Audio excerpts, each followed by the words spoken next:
Very good evening, students. Today we are going to do the topic resistance. Beta, in my previous video, I have already told you what is actually resistance by taking an example of gold. Gold की example लेके मैंने आपको already वो बता दिया था कि resistance क्या होती है. So for an over to give you an overview, resistance is opposition. Opposition means एक ऑब्स्ट्रक्शन आ जानी करंट के अगेंस्ट. ठीक है, ये करंट को क्या करती है बेटा? अपोज करती है. किसको? करंट को. अगर बेटे हमारी रेजिस्टेंस जो है वो बढ़ेगी तो हमारा करंट क्या है बेटा? वो कम होगा. इमीडिएटली मैं फटाफट आपको रिकॉल करवा देती हूँ व्हाट वाज रेजिस्टेंस. हमने गोल्ड की बेटा एग्जाम्पल ली थी जिसमें मैंने आपको बताया था कि gold, what does gold has? Gold has its own atoms in it, right? Plus I have already told you that gold has impurities added in it. क्यों इम्प्योरिटीज़ एडेड होती हैं? बिकॉज बेटा जो प्योर गोल्ड होता है ना, it is in liquid form, right? तो एक जो हमें जो गोल्ड जिसकी हमारे ममा ज्वेलरीज वगैरह बनाती हैं, that is in a solid state, right? तो वो क्यों है? because it has impurities like copper, silver in it, right? So let us assume these particles, these are the atoms, that is the foreign atoms, that is the atoms of the impurities added. ठीक है बेटा. अब हर एक case में, इन दोनों के case में बेटा there will be some free electrons, as we have already discussed that free electrons conduct electricity. So beta what will happen? These free electron, when they will flow, what will happen?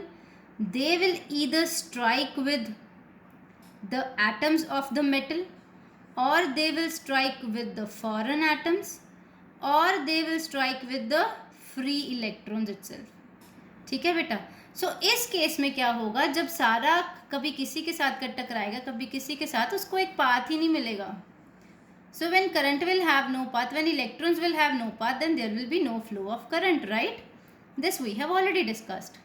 And when there will be very less current flowing, or there will be an opposition of current, that means what that process is known as resistance. ठीक है बेटे. Now we will take the factors on which we will be discussing, the factors on which resistance depends.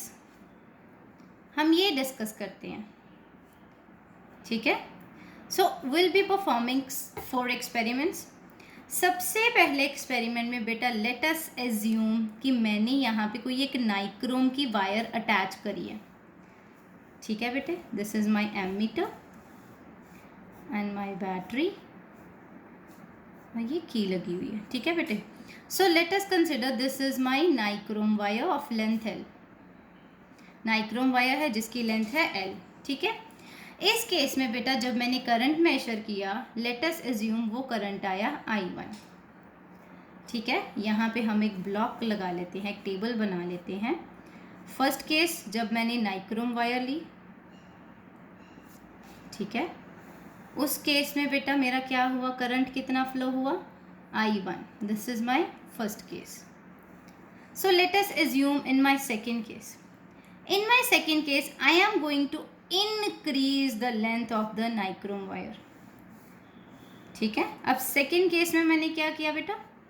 अपनी nichrome wire की जो length है उसको मैंने बेटे इंक्रीज कर दिया. दैट इज पहले L थी, उसको मैंने डबल कर दिया, अब 2L कर दी. इस केस में L है, सेकेंड केस में 2L है. जब बेटा लेंथ डबल हो गई ना, उस केस में मैंने देखा मेरा जो करंट था वो हाफ हो गया. क्यों हाफ हुआ?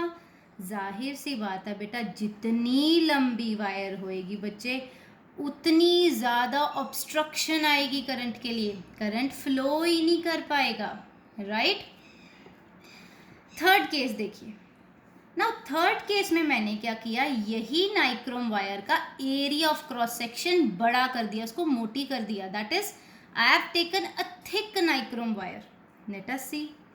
अब मैंने क्या किया बेटा थर्ड केस में? ये जो नाइक्रोम वायर है ना, ये थोड़ी सी मैं थिक बना देती हूँ. ये थिक नाइक्रोम वायर मैंने अटैच किया.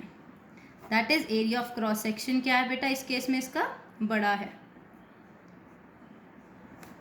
ओके.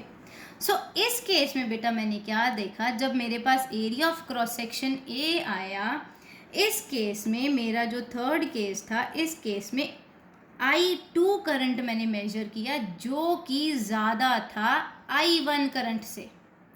जाहिर सी बात है, जब आपके पास कोई भी वायर है, अगर आप उसका एरिया ऑफ क्रॉस सेक्शन बेटे बढ़ा देंगे, बड़ा कर देंगे, तो इट इज़ बट ऑब्वियस कि फ्री इलेक्ट्रॉन्स को मूव करने में ज़्यादा वक्त मिल जाएगा। फॉर एग्जाम्पल, अगर आपके पास एक छोटी सी लेन है, ठीक है, वन वे है सिर्फ, ओके, एक तरफ ट्रैफिक जा रही है, एक तरफ से आ रही है, दैट इज, तो उस वे में क्या होगा, ठीक है, उस वे में क्या होगा, बहुत ज़्यादा भीड़ हो जाएगी, राइट। लेकिन अगर आपके पास यही 4 लेन्स हों, ठीक है, 2 वे में क्या होगा, एक तरफ से ट्रैफिक जा रही है, एक तरफ से आ रही है, लेकिन अगर वही 4 लेन्स हों तो सिमिलरली वहाँ अगर एरिया ऑफ क्रॉस सेक्शन बढ़ा दिया हमने, ट्रैफिक रिड्यूस कर ली, सिमिलर केस यहाँ पे है ना, एरिया ऑफ क्रॉस सेक्शन बढ़ा देंगे तो डेफिनेटली हमारी ज़्यादा करंट हमारा क्या होगा, फ्लो कर पाएगा, राइट। सो केस 4 हमने लिया, इंस्टेड ऑफ कॉपर वायर हमने मटेरियल उसका चेंज कर दिया, कौन सा, नाइक्रोम की जगह पे हमने ले ली copper wire. So I am assuming कि मैंने नाइक्रोम की जगह पे अब क्या ली है, कॉपर वायर ली है, दैट इज मैंने मटेरियल चेंज कर दिया, उसकी लेंथ L ही ले लेते हैं, area of cross section A ले लेते हैं।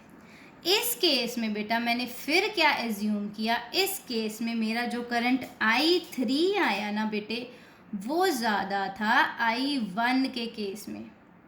सो दैट मीन्स बच्चा जो रेजिस्टेंस है ना, वो डायरेक्टली प्रोपोर्शनल है लेंथ के। जितनी ज़्यादा लंबी लेंथ होगी बेटा, उतनी ही रेजिस्टेंस आएगी रास्ते में। जितनी बड़ी एरिया ऑफ क्रॉस सेक्शन होगी उतनी कम रेजिस्टेंस होगी, जितनी कम एरिया ऑफ क्रॉस सेक्शन होगी उतनी ज़्यादा रेजिस्टेंस होगी। इस वजह से हमारी resistance is inversely proportional to area of cross section. So when I join these two, the outcome came out to be rho L upon A, where rho is my proportionality sign को हटा के मैंने एक constant use किया जिसको बोलते हैं electrical resistivity, which is known as electrical resistivity. अब बेटा जो ये मेरी इलेक्ट्रिकल रेजिस्टिविटी होती है ना, ये डिपेंड करती है, ठीक है।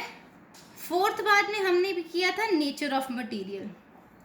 अब हमारा जो नेचर ऑफ मटेरियल होता है ना, अगर वो चेंज हो जाए, as the nature of material changes, its electrical resistivity also changes, okay.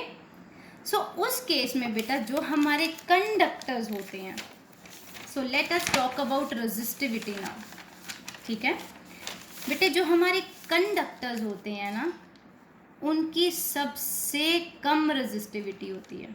Conductors have very low resistivity.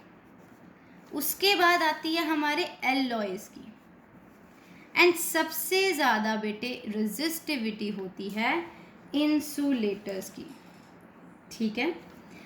Nature of material का कॉन्सेप्ट हमें क्या कहता है, वो कहता है अगर तो हमारे मटेरियल का, that is nature of material has low resistivity, अगर nature of material has low resistivity, then its resistance is less.